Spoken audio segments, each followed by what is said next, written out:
pegou numa. Levantou à altura dos olhos. Comprovou o brilho e, por último, colocou-a cuidadosamente na mesa.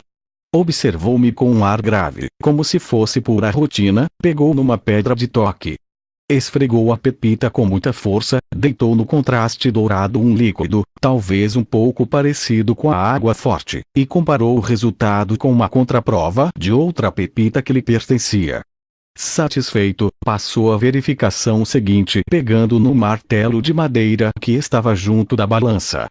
Ergueu uns 2 palmos sobre a pepita e deu uma certeira e sonora martelada que, naturalmente, esmagou o nobre e brando metal. A primeira martelada seguiram-se outras 2, que transformaram a pepita numa lâmina. Naturalmente, o ouro era excelente, dando um grande suspiro, convencido da sua autenticidade, pegou naquele bocado e uniu ao resto dos 815 gramas. Perguntou-me que tipo de moeda eu queria e eu disse-lhe que queria siqueus e sestércios. Eu sabia que aquele quarto de libra romana de ouro equivalia a 189 denários de prata, ou seja, cerca de 47 siqueus ou 1134 sestércios. O problema, em princípio, estava nos pesos utilizados pelo cambista e nos juros que ele estipulasse pela operação. Despejou o ouro num dos pratinhos de latão da balança e procurou numa gaveta de madeira onde tinha uma bateria de pesos de bronze. Eu fora treinado para estas coisas e reconheci as minas, cujo peso oficial era de 571 gramas, os ciclos, de 114 gramas, os meios ciclos, de 57 gramas, e os óbulos, de 0,6 gramas. Mas, tal como eu suspeitava, nenhuma daquelas peças atingia ao peso exigido pela lei. Não demorei a comprová-lo. Acostumado a este tipo de manipulações, o caldeu foi diretamente aos ciclos, pegando em meia dúzia daqueles pesos cúbicos e gastos. Colocou-os com grande teatralidade no prato oposto da balança e, ao chegar ao número 6, a balança ficou equilibrada. Tive de fazer um grande esforço para não sorrir. Era óbvio que devia ter colocado 7, e mesmo assim ainda faltariam alguns décimos de grama. O cambista espertalhão acabava de me roubar mais de 115 gramas de ouro.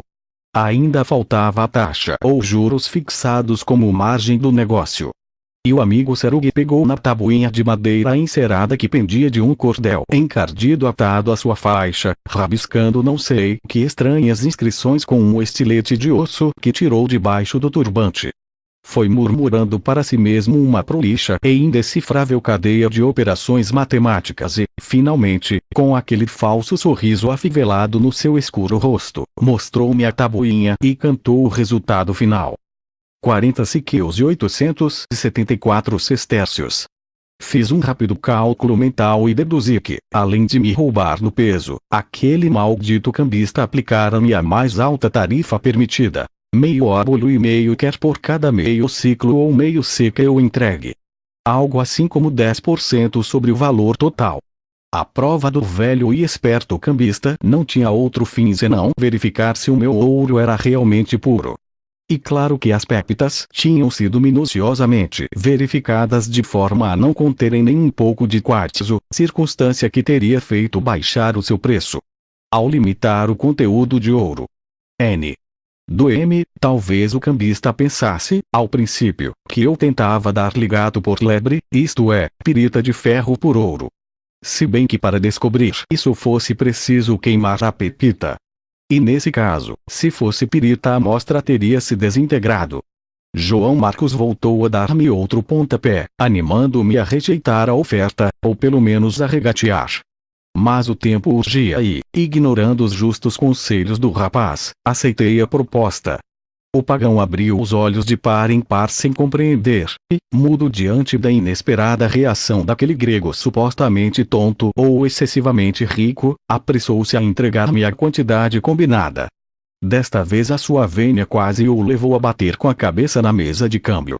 Então, a grandes passadas, com as críticas do meu amigo atrás de mim, abandonei o agitado átrio dos gentios. João Marcos havia começado a sentir verdadeiro carinho por mim. E eu por ele. E embora o cavalo de Troia, nas suas normas rigorosas, proibisse qualquer relação que pudesse fazer surgir laços de caráter sentimental, deixei atuar o destino. Acariciei os seus negros cabelos sedosos e dei-lhe a entender que naquilo do cambista, o caldeu é que fora realmente enganado. Enquanto atravessávamos outra vez o tiropeio, lembrei-lhe os ensinamentos do seu saudoso ídolo, Jesus de Nazaré. A mentira, disse-lhe, parafraseando Chesterfield J. Bell, é a única arte dos medíocres e o refúgio dos vis. E mesmo que seja astuta, sempre acaba por quebrar uma perna. Embora estas frases não tivessem sido ditas pelo Filho do Homem, o rapaz elogiou a minha fidelidade para com o mestre, e a sua estima pelo velho comerciante de Tessalônica cresceu um pouco mais. Quando me perguntou para onde nos dirigíamos, ficou surpreendido. Pedi-lhe que guardasse segredo e, em voz baixa, disse-lhe que queria dar um pequeno presente à mãe dele. Os seus olhos vivos iluminaram-se e, pegando-me na mão, levou-me para o setor noroeste da cidade. Eu pedira-lhe que me conduzisse à oficina para onde, ao que parecia, ele próprio levara o candeeiro quadrado de ferro forjado que ficara danificado pelo terremoto. Eu, de fato, queria agradecer as atenções da esposa de Elias Marcos e não me ocorreu melhor coisa que arcar com as despesas da reparação do referido candeeiro. Assim, era essa a minha intenção, o meu acesso a um microfone não se tornaria suspeito. Isso, supondo, naturalmente, que continuava no mesmo lugar. Caminhamos ao longo de toda a muralha que separava os dois grandes bairros e, quando avistamos as torres do palácio de Herodes, viramos para a direita e passamos pelo arco da porta de Ginot. Distingui imediatamente as marteladas do clã dos ferreiros. Um som que, quando parava, servia para as pessoas das redondezas saberem que acabara o dia de trabalho. Fiquei espantado com a diferença entre aquela zona do mais alto bairro da cidade, perfeitamente pavimentada, de fachadas caiadas e sem urina nem excrementos de cavalhos nas pedras de um cinzento azulado, e as míseras vielas que eu percorrera pouco antes, no lado oposto. Talvez a explicação estivesse na relativa proximidade do palácio de Herodes.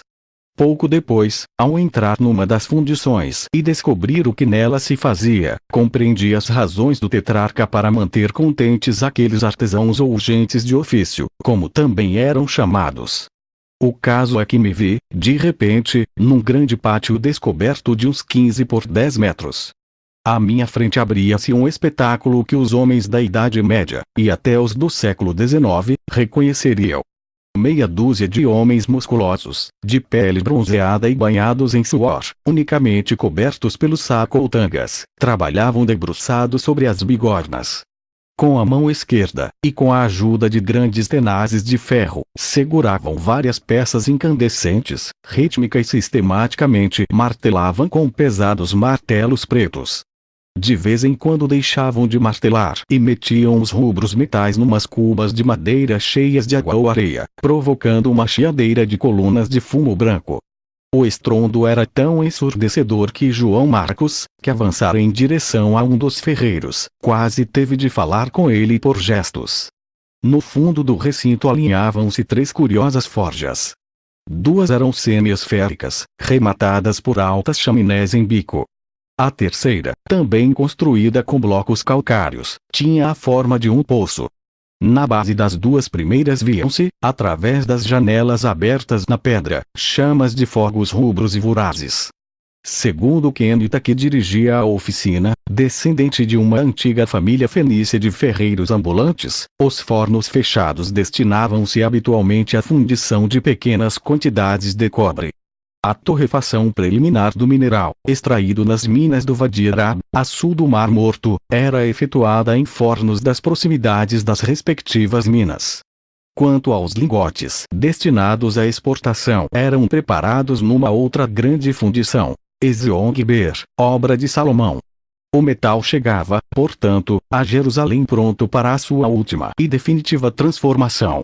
Um engenhoso sistema subterrâneo em forma de L e recoberto de tijolo fazia de conduta de ar. Este era insuflado, mais do que por foles, por meio de grandes e não menos artesanais balões, feitos de pele de boi ou de vaca, atados pela cabeça e pelo rabo e cheios de ar a sopro. Uma prancha circular, de madeira de pinho, provida de uma braçadeira e fixa com cordas à parte superior de cada odre, servia para os esvaziar.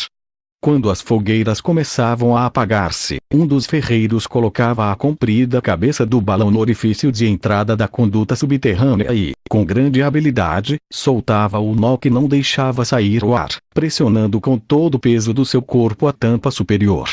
Desta maneira o fole soltava o seu conteúdo, avivando a lenha ou o carvão vegetal depositado no crisol. Depois, lenta e penosamente, o operário tinha de soprar até voltar a encher o odre. No momento em que o cobre, ou qualquer outro metal, atingia o ponto exato de moldagem, os sofridos e excelentes artesãos retiravam os crisóis cônicos, de barro, segurando-os com uma das suas longas tenazes. Tanto o chão de terra como as paredes altas da oficina estavam cheias das mais variadas ferramentas, armas e utensílios domésticos da época. Fiquei fascinado. Havia ali relhas de arado, aguilhões machados simples, muito semelhantes aos atuais, machados duplos, picaretas, uma espécie de machado e enxadão, freios de cavalos, grandes bocados de armaduras, facas das mais diversas formas e tamanhos, pulseiras, argolas, todo o tipo de vasos, copos e pratos e uma infinidade de pequenos utensílios de uso comum nas casas ou noutras oficinas. Cinzéis, espátulas, agulhas, tenazes, fivelas, etc. João Marcos interrompeu a minha observação. O capataz ou chefe da forja aproximou-se, na companhia dele, do lugar onde eu estava à espera. O rapaz explicara-lhe as minhas intenções e ele, falando mais alto que o frenético martelar dos seus companheiros, deu-me a entender que o candeeiro de Elias ainda não fora reparado. Compreendi-o.